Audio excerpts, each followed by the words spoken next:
Ok, donc là c'est Jeff, je vais expliquer une version un peu plus élargie. On a déjà fait une vidéo à part pour comment gérer un groupe de réunion avec Zoom, les fonctionnalités de base. Maintenant, on va passer un stade un peu plus élaboré avec comment gérer le culte. Un culte du dimanche, il y a 50 connexions, ce qui reste à voir. On a déjà eu presque environ 50 personnes. Donc, je vais refaire en montrant certaines choses spécifiquement pour ça et on va montrer même comment utiliser un PowerPoint, comment même montrer comment faire avec une vidéo. Si jamais besoin de montrer une vidéo, on peut faire ça avec YouTube et autre chose, donc oui, tout est possible. Donc là maintenant, je vais donc c'est la gestion d'abord de gestion de micro, euh, de gestion de micro pour les moments de louange, le moment de prière et la prédication. Ce sont vraiment les deux, trois moments où des choses sont importantes. Pendant la prédication, évidemment, on va mettre tout le monde en muet pendant tout ce moment-là. Donc ça va être très simple. C'est le moment de louange et le moment de prière que ça se complique un peu. Mais j'ai trouvé quelques astuces comment faire au mieux. Et bien sûr que ça va évoluer avec le temps. Comment les gens utilisent leur micro et tout ça, ils commencent à s'habituer au système, à la plateforme, comment faire. Donc, quand on arrive, donc là, c'est très important.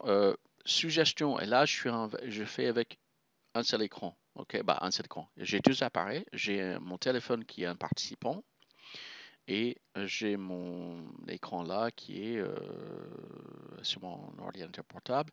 Mais je suggère vraiment que ceux qui gèrent la réunion, ils ont deux écrans. Et en fait, ils mettent tous en deux écrans pour qu'ils puissent mettre des participants, des chats. Ils n'ont pas besoin d'avoir les choses qui sont en train de faire ici directement sur le même écran, comme on va voir avec mon écran. Mais ça, c'est quelque chose à savoir. Donc, mettre un deuxième écran, ça aide vraiment beaucoup de pouvoir afficher et de mettre toutes les parties qu'on visionne sur un écran qui est partagé.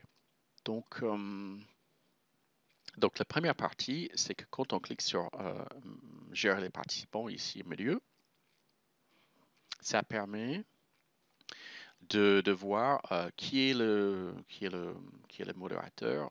C'est moi. Euh, mais disons, c'est normalement Sylvain qui va arriver dans la réunion et euh, il va assigner la personne. C'est, donc ça, c'est comment le système est fait. Il y a une seule personne qui fait. J'ai pu donc à savoir que si Sylvain assigne la personne, quelqu'un d'autre, c'est cette personne qui est la seule personne qui gère, disons, les écrans, tout ça. Sylvain perd cette fonctionnalité. Et, et si l'un des deux, bah, disons, si Sylvain bah, rejoint la réunion, il sera en tant que participant. Si moi, je perds la réunion, si je sors de la réunion, malheureusement, connexion Internet problématique, quand je reviens, il est très important que j'ai découvert ce matin d'avoir un numéro clé. C'est la clé d'être hôte ou modérateur de la réunion. C'est très important d'avoir ça pour rejoindre la réunion. Sinon, il faut rentrer comme Sylvain avec l'adresse Sylvain, le mot de passe du système, tout ça. Donc ça, c'est important que les modérateurs qui sont assignés, qui restent assignés, que eux, pour rejoindre, surtout pour le culte, hein, je parle de culte dimanche matin, qu'ils ont ce numéro pour entrer dans la réunion et réclamer d'être le modérateur. Okay? Ça, c'est très important en cas de problème. Maintenant, pour le deuxième partie, pour d'autres choses qu'on a déjà montrées dans l'autre, ici, ça permet de mettre tout le monde en muet.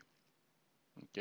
Et là, j'ai les cases cochées que je peux laisser les participants réactiver le micro. Ça, c'est super important. Je vais montrer pourquoi. Le deuxième, c'est que je peux activer les micros de tout le monde. Ça veut dire que enlever cette mode de sourdine en muet. Et on va voir ici, parce que je vais. Voilà, on va prendre là. Okay, le micro est activé. Je remets tous. Et tout le monde peut réactiver le micro. Et ça permet, ça c'est super important de pouvoir faire ça. Donc, la fonctionnalité dans ça, et on va voir ici, on a tous les participants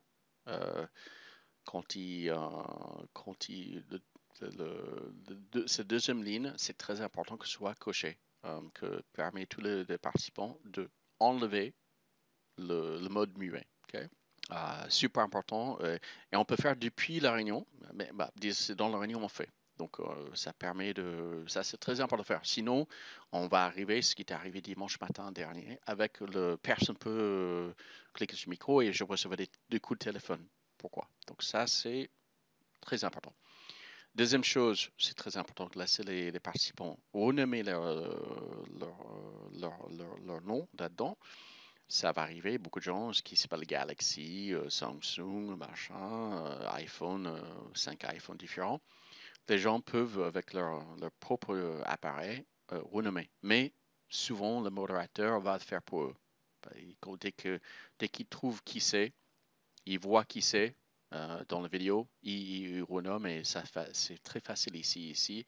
On fait, je peux renommer ici, je clique sur la droite, rename, et je fais iPhone ou Jeff 2. OK, voilà, Jeff 2. Voilà. Donc, vous pouvez faire ça. OK, ça rend ça plus facile parce que c'est important après de savoir qui est en train de mettre en muet ou pas. Une autre chose, donc, une autre fonctionnalité ici, très important à savoir pour ceux au début, parce que peut-être on va faire une partie, j'imagine, on va peut-être pour le culte par la suite. On a déjà eu dimanche dernier où il y a des gens qui connectent 30 minutes en avance. Donc ici, il est marqué de mettre en muet les participants quand ils entrent dans la réunion. Donc, je peux imaginer s'ils arrivent vraiment à 30 minutes, un quart d'heure avant, ces moments de discussion, ce n'est pas nécessaire d'avoir ça. On peut décocher ça, OK? Mais dès le moment où le culte commence, je suggère de mettre muet quand ils arrivent, OK? Parce que ça arrive, on peut avoir des surprises quand ils arrivent et commencent à parler, et donc ça perturbe le reste de chant, d'autres choses, ok? Donc ça c'est très important de faire, mais on laisse quand même cliquer qu'ils peuvent activer le micro. Donc ce sont des grandes choses comme là, qui sont importants et comment gérer avec les cultes. Donc pendant le moment de prédication, on met tout le monde en muet. Ça, c'est clair. Sauf Sylvain. Donc, il faut aller au Sylvain ou la personne qui prêche. Donc, il fait des prédications. Il faut aller chercher le nom. Il faut mettre muet tout le monde. Et que la personne en question peut activer le propre micro pour parler. Ou c'est aussi possible pour le modérateur d'aller chercher cette personne et de le faire. Et donc, ici, on ne voit pas parce qu'il n'y a pas assez de personnes, mais quand on a une longue liste de personnes, il y a une fonction recherche. Donc, on peut chercher le nom de personne et aller voir le nom et qu'on peut activer les micros, désactiver les micros, vidéo. Je peux imaginer dans une culte on a déjà eu des cas dimanche dernier, mais on peut désactiver la vidéo si besoin de le faire à cause de quelqu'un. Donc, je vais essayer de voir comment faire. Je vais stop la vidéo de mon iPhone. Voilà. Et donc, on ne voit pas les personnes. On peut avoir les moments embarrassants, des personnes sur la douche, voilà, et qui n'a pas pensé qu'il était en train d'être visionné. Donc, c'est très important de vraiment rappeler aux gens qui est de vidéo en train de voir ce qui est dans la pièce.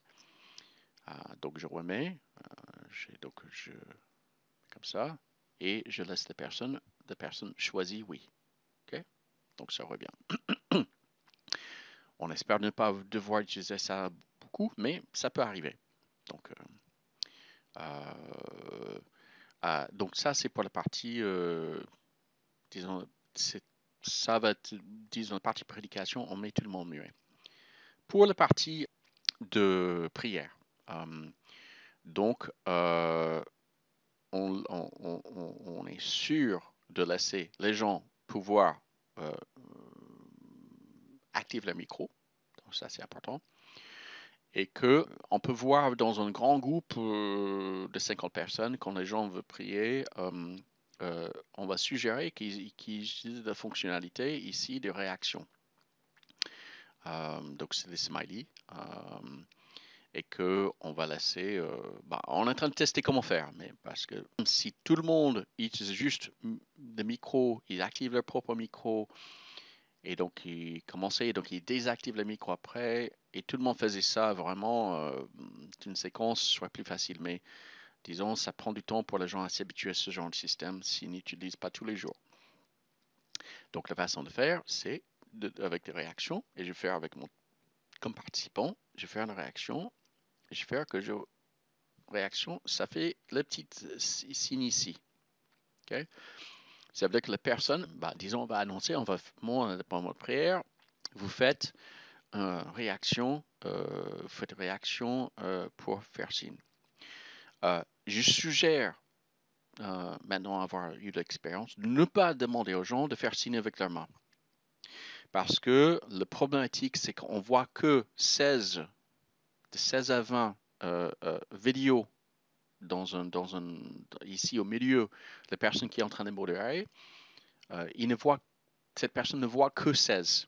Donc, pour voir 45 personnes, donc ça veut dire 3 blocs, il faut utiliser une flèche pour voir les gens. Donc, il faut une flèche pour voir le deuxième bloc de 16 et une flèche pour faire le troisième bloc de 16. Donc, ça, c'est très difficile à gérer parce qu'on est en train de faire ça partout pour voir. Donc, il vaut mieux de leur demander de faire avec les mains et utiliser uniquement la main pendant ça pour vous la prier. Donc, la façon de faire, c'est que on peut ce qu'il faut faire ça pour le modérateur. Surtout s'il y a plusieurs personnes qui font les demandes en même temps, il vaut mieux que le modérateur fait ça parce que si quelqu'un d'autre qui ne voit pas les mains, il ne peut pas.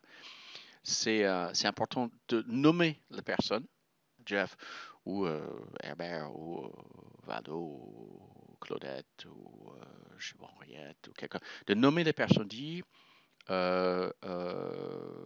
tu peux prier, voilà, et le modérateur peut désactiver les micros, ou activer les micros plutôt, dire à la personne, nommer les personnes et dire, disons, il faut s'habituer à ça parce que sinon, on va avoir 4 ou 5 personnes qui activent le micro en même temps et ça va être aussi frustrant, même pire. Donc, nommer les personnes et après de cliquer sur la chose qui défait la main. Et après, on peut faire ça avec des personnes différentes. Donc, quand on voit le nombre de personnes avec les mains. Donc, ici, on va voir quand même toute une liste. On peut dérouler la liste. J'ai que 2, donc mais quand on aura 50, on peut dérouler, on peut voir les mains, tous ceux qui ont les mains.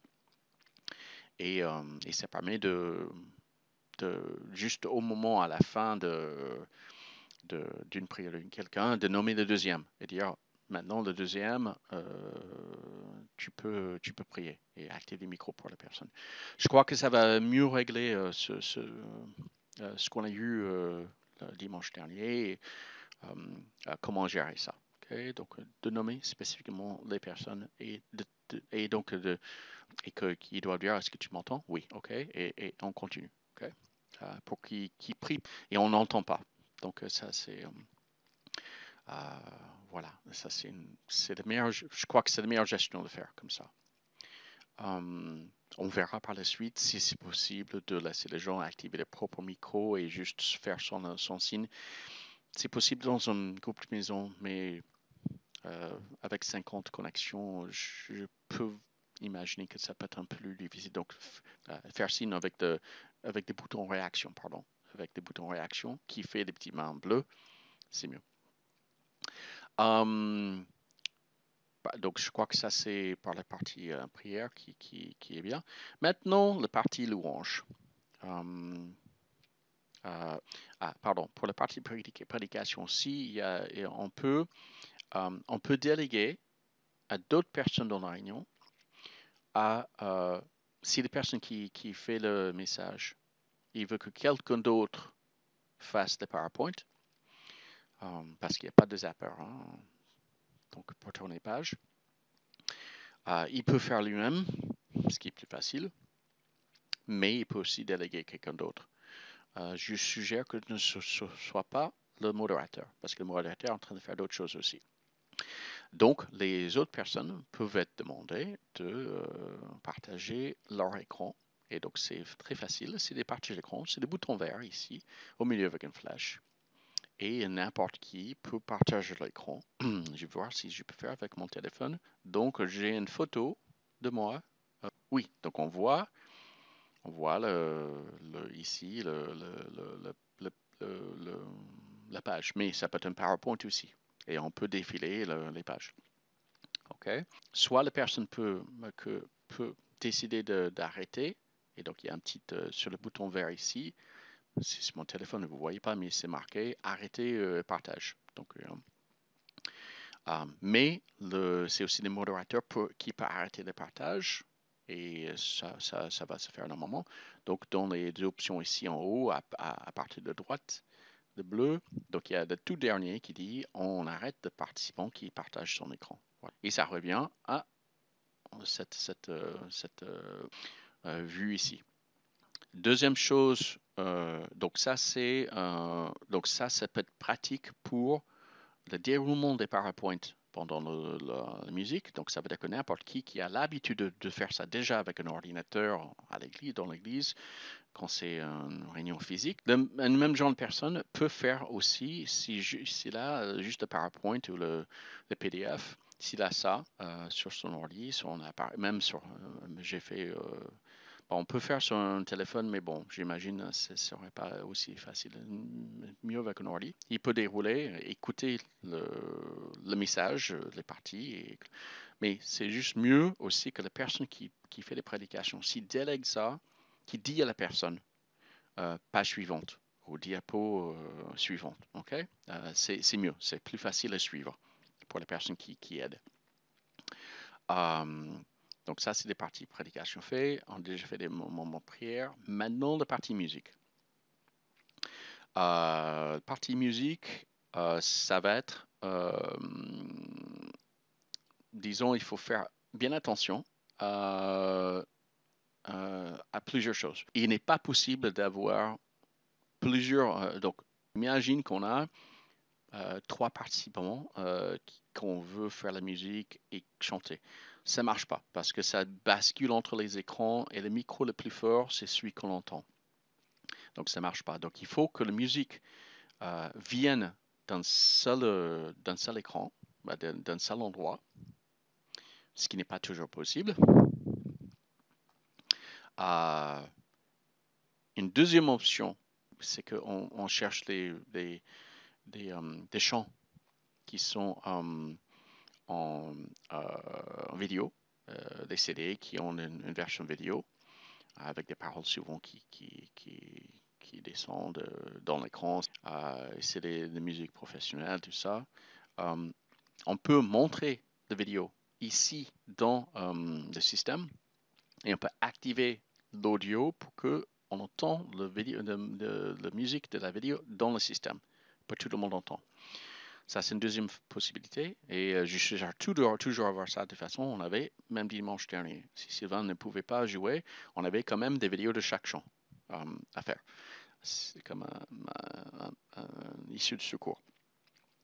Mais une troisième option, c'est que si les gens eux-mêmes, ils font des vidéos de louanges, un chant, un autre chant, où ils ont déjà peut-être des enregistrements d'eux-mêmes ou de groupes qui jouaient et on ne savait pas qu'on avait ça. On peut découper ça en chants s'il y a des enregistrements plus longs et on peut utiliser ça pour avoir une petite collection de chants qu'on peut utiliser pour visionner, pour utiliser pendant le culte. Mais il y a quelque chose dans ces trois choses, donc je vais vous montrer comment faire. Donc on va imaginer la première partie. Imagine que quelqu'un, une ou deux personnes dans une salle, comme on a fait dimanche dernier avec Sylvain guitare, Nadia les enfants qui chantaient. Imagine qu'ils font. Donc, ils ont un micro de leur appareil. Attention, ne pas brancher un deuxième micro externe dans le système, ça pose des problèmes. Donc, on a déjà vu. Ça coupe les micros de tous les autres et ça marche pas bien. Et je ne sais pas si ça uniquement en mode modérateur ou aussi en mode participant, mais on a déjà eu des ennuis là. Donc il est important que les personnes soient plus proches de leur appareil qui a le micro interne de l'appareil. Deuxième chose importante, il est important que les personnes dans la salle qui font la musique, que eux, ils désactivent leur haut-parleur de leur appareil. Parce que ce qui se passe, c'est que le son de ce qui est en train de chanter est en train de sortir dans le système et revenir dans leur haut-parleur, est en train de rebondir dans le mur et ça crée un écho. Donc, ceux qui chantent, ils font la musique dans une pièce, ils coupent leur haut-parleur sur leur appareil. Ils n'ont pas besoin, parce qu'ils sont en train de chanter, ils ont acoustiquement, ils ont ce qui est nécessaire dans la pièce. Ça va mieux régler le problème, je crois qu'on a eu dimanche dernier, avec des distances, soi-disant de ça. Et il faut être plus près je crois que de l'appareil. Et on va voir ce qui est potentiellement après, si c'est possible d'avoir un micro externe, comment gérer ça, si c'est possible, mais on est au début de comment gérer ce Zoom avec tout ça. Donc ça, c'est si on fait musique en direct. Disons des personnes en direct qui font la musique. Deuxième possibilité, et que ça peut être soit des enregistrements déjà faits par les maisons de disques, voilà, ou les personnes qui font leurs propres enregistrements. Il est souhaitable d'avoir un enregistrement MP4 qui n'est pas très lourd. On peut le transférer de quelqu'un d'autre. Il vaut mieux que ce soit dans les 10 mégas, 15 mégas par chanson. Okay? Ça, c'est gérable. Comment faire? Et on peut aussi mettre sur YouTube. Donc, on peut mettre aussi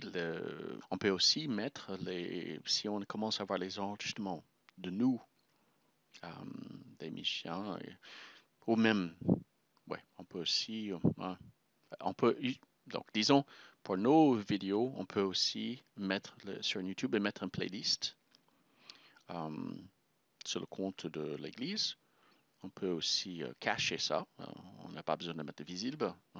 Donc, la personne qui va il a juste le lien, il peut aller. Donc, il a les vidéos. Donc, il peut montrer. Donc, on peut faire soit avec une vidéo qui est sur YouTube, soit avec une vidéo qui est localement sur l'ordinateur. Donc, je vais montrer les deux. Aussi, pendant le louange, j'ai oublié de mentionner, il est important que, que les gens soient en muet. Okay? Tout le monde. Sauf, disons, des personnes qui chantent, non. Oui. Mais tous les autres, il faut qu'ils soient muets. Et ils chantent simplement, ils chantent quand ils suivent. Et que ça, c'est un avantage d'avoir des enregistrements parce qu'il y a moins de décalage. Il est direct, de vidéo, il est direct. Donc les gens peuvent suivre plus facilement. En live avec de la musique, on peut avoir aussi des décalages avec de bandes passantes qui passent dans le système depuis l'ordinateur de la personne. Donc en enregistrement, il y a moins de ça. Donc c'est un truc de réfléchir, peut-être avoir tout sur YouTube déjà prêt, des enregistrements. Et ce qui est possible de faire comme ça.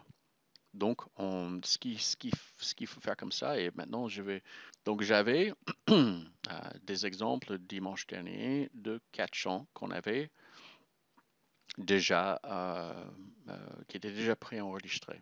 On voit qu'ils étaient entre 8 et 30 mégas, okay, par vidéo. Vaut mieux 10 mégas par vidéo. Évidemment, on ne va pas mettre ces chansons sur notre YouTube parce qu'ils ils existent peut-être sur YouTube, mais je vais vous montrer qu'on peut faire les deux.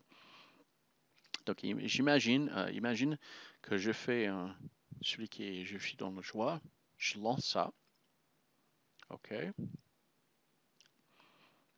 il est prêt. Encouragement. Ok, donc il est prêt. Donc c'est une vidéo sur l'ordinateur.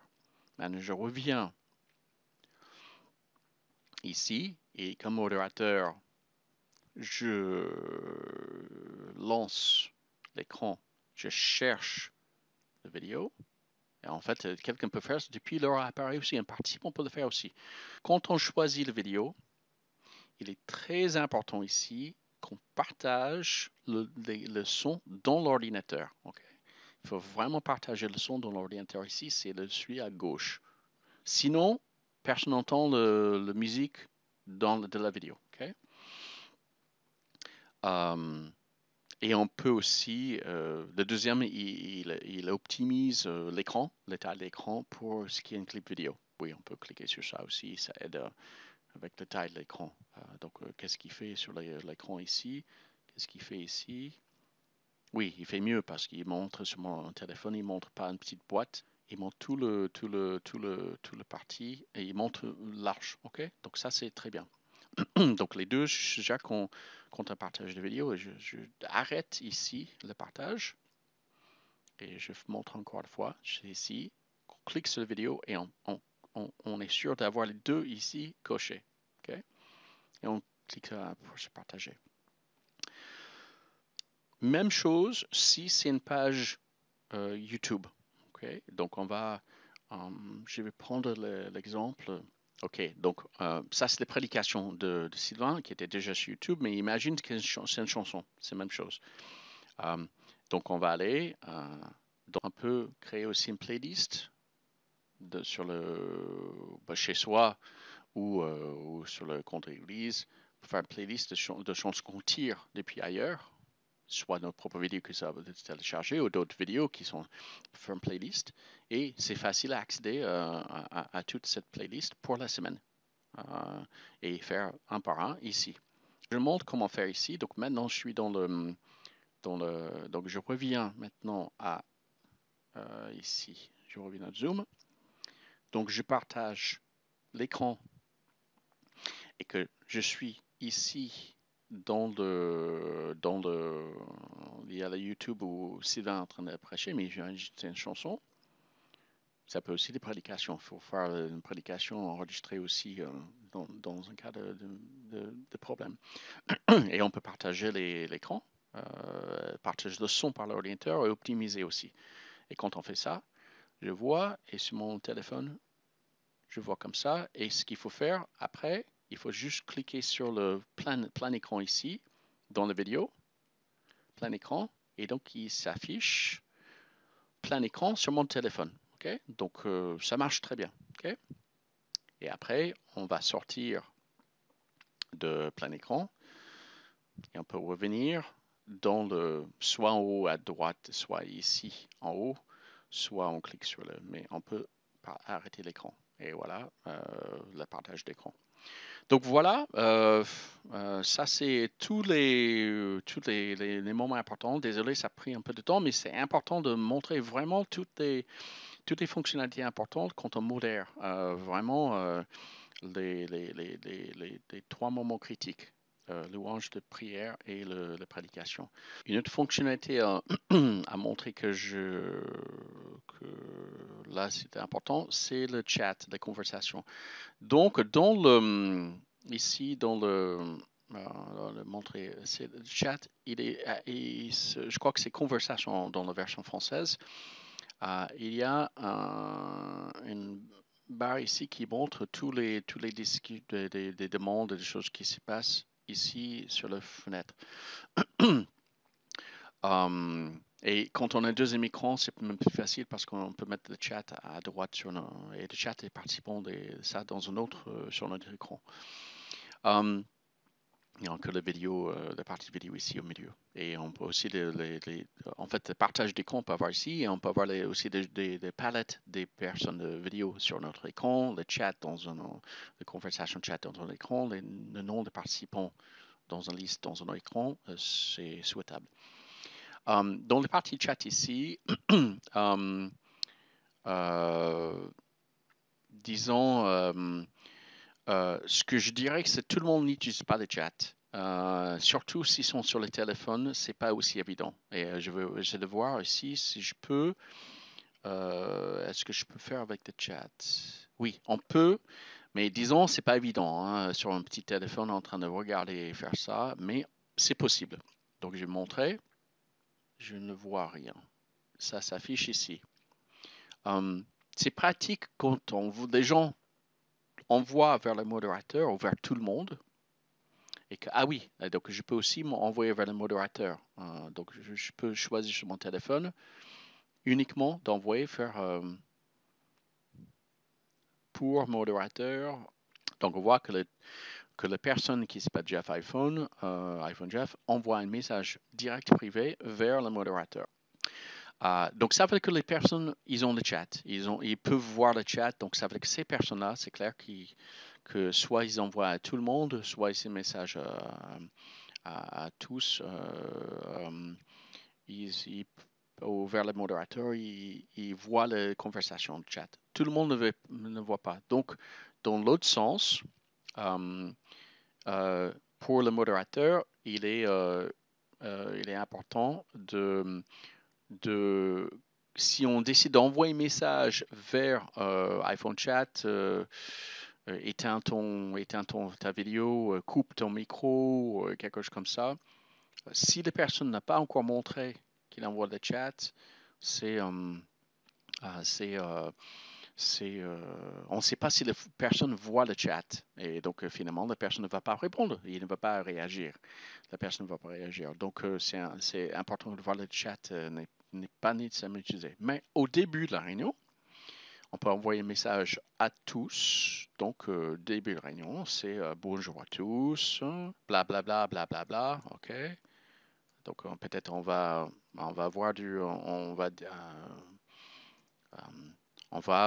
dire à tout le monde, expliquer, avoir un mode d'accueil. C'est aussi les modérateurs pendant la réunion, au début, de dire aux gens, et il faut dire peut-être 2-3 fois à chaque section de moment, d'utiliser le chat pour communiquer des choses vers le modérateur, ou vers tous s'il faut, mais surtout vers le modérateur. D'utiliser le chat sur le téléphone, sur leur tablette, iPad, ordinateur, peu importe. S'il y a des problèmes, d'envoyer des messages par le chat, qui peuvent accéder aussi par leur appareil. Donc, le seul où on ne peut pas avoir de chat, d'après ce que je vois, c'est quand on a un téléphone purement, audio purement. Okay? Donc, ça permet aussi des gens de communiquer avec le modérateur sur des problèmes, sans téléphoner à quelqu'un d'autre. Voilà. Ça marche mieux. Mais attention, comme je dis, les messages vers les personnes spécifiques qu'on ne sait pas s'ils voient le chat parce qu'ils n'ont rien dit. Donc, c'est possible qu'ils ne voient pas. Et donc, ils sont pas. Donc, il faut le dire plusieurs fois. Peut-être chaque séance, surtout, disons, ils peuvent aussi écrire ils peuvent écrire le sujet de prière. Le sujet de prière ici, ils peuvent écrire tout le monde pour qu'il y ait des choses à savoir prier. C'est un moyen de faire. Mais juste le modérateur a besoin de faire. Tout le monde ne voit pas. Okay? Tout le monde n'est pas au conscient de chat. Et donc, c'est vrai que c'est le chat ici sur mon téléphone, il ouvre un autre écran, mais il faut que j'arrête l'écran, il faut que je revienne à la vidéo, il faut que je réactive la conversation chat encore une fois pour voir l'écran pour taper message. Disons, disons, pas toujours pratique sur un téléphone. Facile sur un ordinateur parce qu'on a un clavier à part, voilà. Mais ça, c'est une chose à utiliser, mais avec discrétion, attention à qui envoie des messages. On peut choisir le nom de la personne spécifiquement, pas ou tous. Tout est possible, mais voir comment on veut faire. Mais au moins techniquement, ça c'est comment on peut faire pour gérer ces réunions. Et j'espère que ça répond à la plupart des questions. On verra s'il y a d'autres. Ça arrive toujours, mais ce sont des points importants. OK?